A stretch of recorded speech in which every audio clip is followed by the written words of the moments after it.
الحمد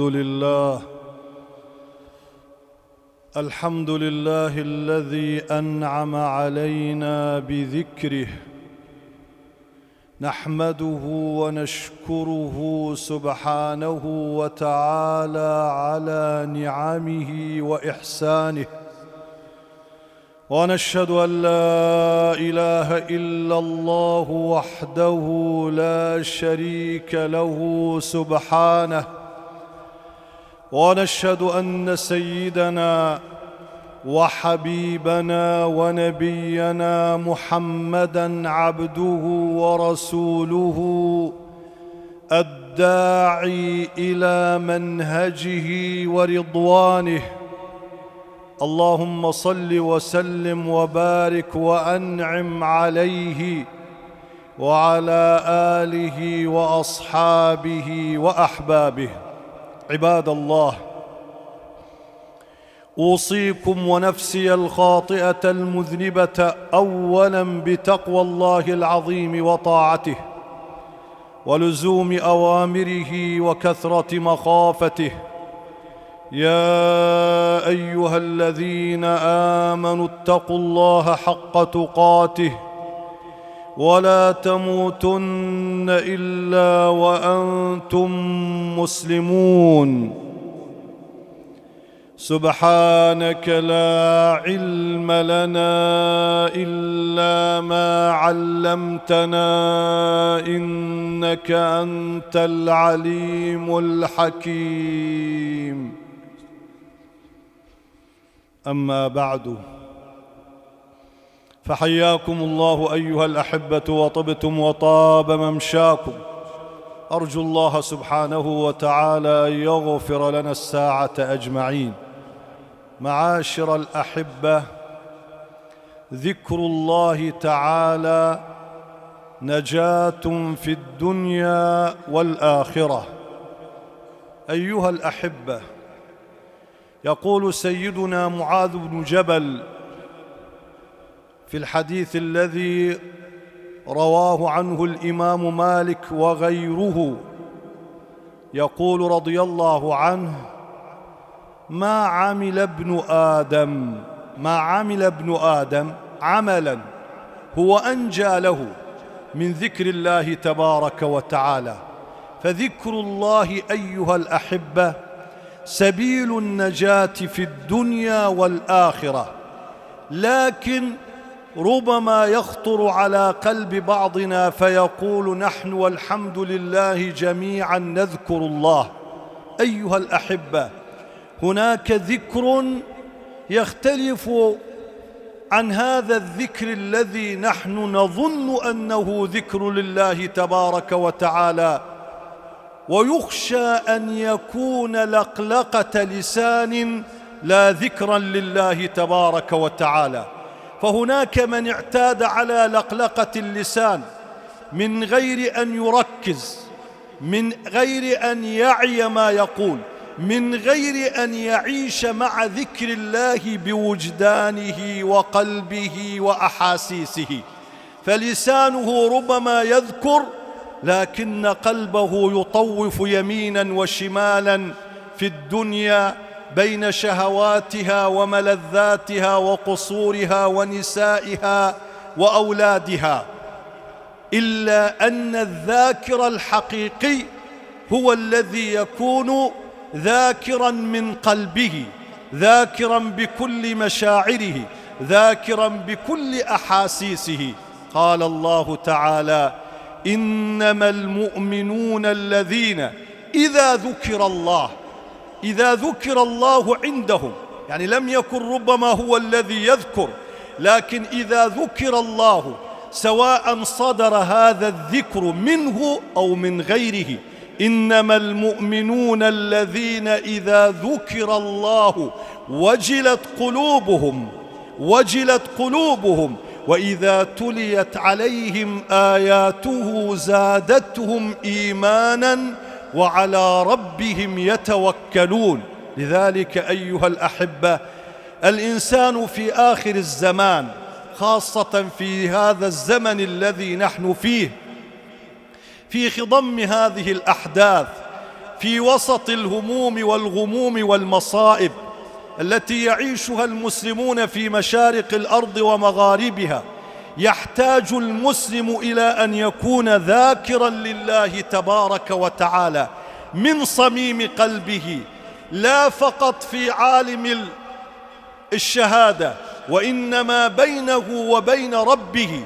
مثل الذي يذكر ربه والذي لا يذكر ربه مثل الحي والميت، كما جاء في الحديث الصحيح الذي رواه الإمام البخاري من حديث سيدنا أبي موسى الأشعري رضي الله عنه.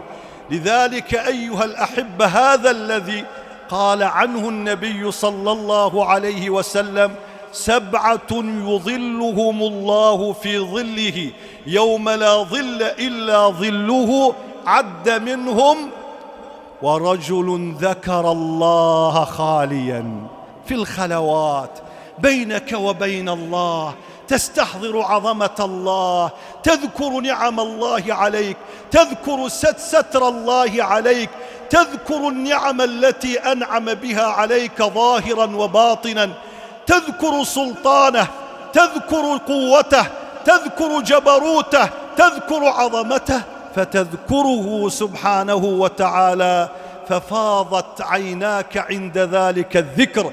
هذا الصنف من الذين يظلهم الله في ظله يوم لا ظل إلا ظله. أيها الأحبة، إذا أراد الله بعبد خيرا استعمله في ذكره ووفقه لذكره سبحانه وألهمه لذكره، وإذا أراد الله تبارك وتعالى بعبد شرا صرف عنه ذكره، فتجد يتكلم من أول النهار إلى آخر النهار حتى يضع رأسه على الوسادة فيغط في نوم عميق وهو لم يذكر الله تبارك وتعالى طول يومه وطول ليله، لم يذكر الله تبارك وتعالى، فهذا كالميت أعاذنا الله وإياكم. جاء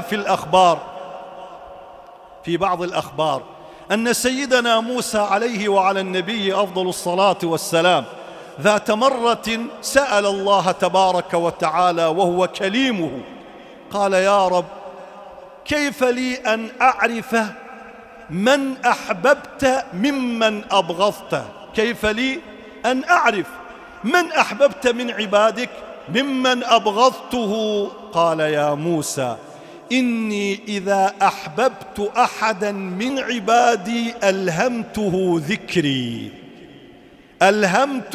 ذكري حتى أذكره في ملكوت السماوات والأرض، ثم أعصمه عن محارمي كي لا أسخط عليه.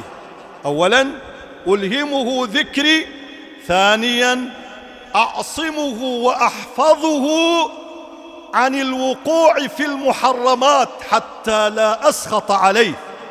ويا موسى، إني إذا أبغضت أحدا من خلقي صرفته عن ذكري، لم ألهمه ذكري، أنسيته ذكري، وخليت بينه وبين نفسه حتى يقع في المحرمات فيحل عليه سخطي.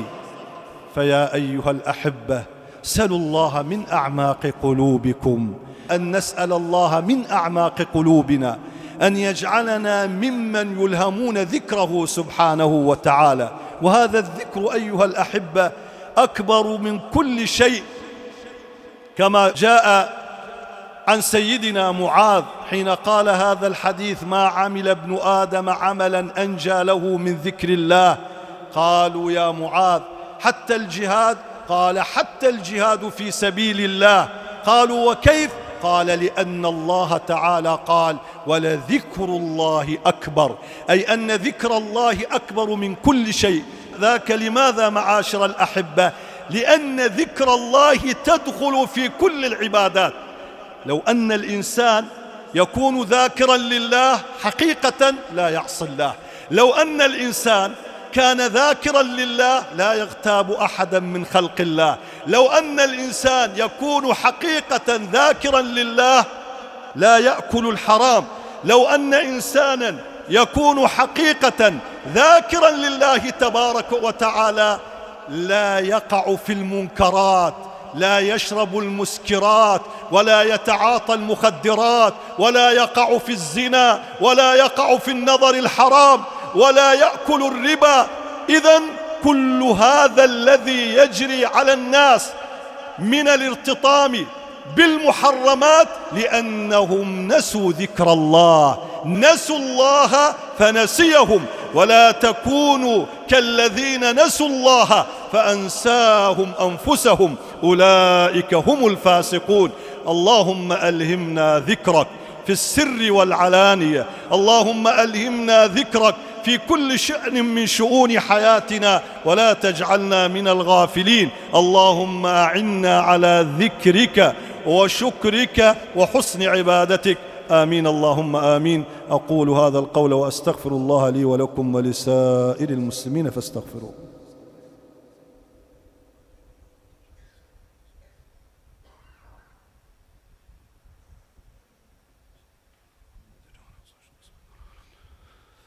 الحمد لله رب العالمين، وأفضل الصلاة وأتم التسليم على سيدنا محمد وعلى آله وصحبه أجمعين. وأشهد أن لا إله إلا الله وحده لا شريك له، وأشهد أن سيدنا محمدًا عبده ورسوله. عباد الله اتقوا الله، واعلموا أن الله تبارك وتعالى يقول قولا مبينا تعظيما لقدر نبينا وتفخيما وتعليما لنا وتفهيما. قال عز من قائل: إن الله وملائكته يصلون على النبي يا أيها الذين آمنوا صلوا عليه وسلموا تسليما. اللهم صل وسلم وبارك وأنعم على سيدنا محمد عبدك ونبيك ورسولك وحبيبك النبي الأمي، وعلى آله وصحبه وسلم تسليما كثيرا. ورضي الله تعالى عن سادات ديننا وأمرائنا بالحق، سيدنا أبي بكر وعمر وعثمان وعلي، وعن السيدين الجليلين الحسن والحسين، والعمين الكريمين حمزة والعباس، وعن أزواج النبي الطاهرات من الأدناس، وعن بضعة الرسول فاطمة الزهراء البتول، وعن بقية الصحابة والقرابة والتابعين ومن تبعهم بإحسان إلى يوم الدين، رضوان الله تبارك وتعالى عليهم وعلينا ببركاتهم أجمعين. اللهم يا الله يا الله، اللهم ألهمنا ذكرك، اللهم ألهمنا ذكرك، اللهم ألهمنا ذكرك وشكرك، ولا تجعلنا من الغافلين. اغفر لنا يا مولانا الساعة أجمعين، وهب المسيئين منا للمحسنين، وهبنا جميعا إلى سعة رحمتك يا واسع الرحمة، يا فارج الهم ويا كاشف الغم ويا رحمن الدنيا والآخرة ورحيمهما. ارحمنا والمسلمين أجمعين رحمة تغنينا بها عن رحمة من سواك. اللهم اشف مرضانا، اللهم اشف مرضانا، اللهم اشف مرضانا ومرضى المسلمين، وارحم موتانا وموتى المسلمين، واغفر للمسلمين والمسلمات، المؤمنين والمؤمنات، الأحياء منهم والأموات، إنك يا ربنا سميع قريب مجيب الدعوات. وصل اللهم وسلم على سيدنا محمد وعلى آله وصحبه أجمعين، وأقم الصلاة.